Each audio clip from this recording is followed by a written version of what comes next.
Ben, o de empezar a escribir é unha cousa un pouco confusa ou difusa, non sei como dicilo.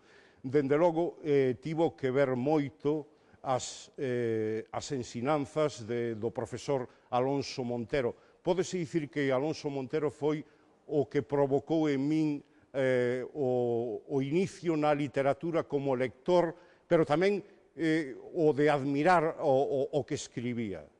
E despois tiven a sorte de coñecer persoalmente a Uxío Noboneira, que viña por aquí cando aínda moceaba con El Barrei.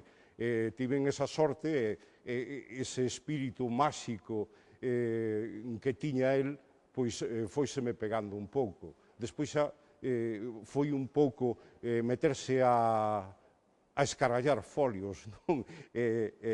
Bueno, pois chega un momento en que dis, bueno, pois isto non é malo non me parece malo de todo, empezas a guardar cousas e chega un momento que xa tes algo escrito, empezas a autoconsiderarte algo, ata que despois ves que se llo das a ler a alguén, empeza tamén un pouquiño a considerarte.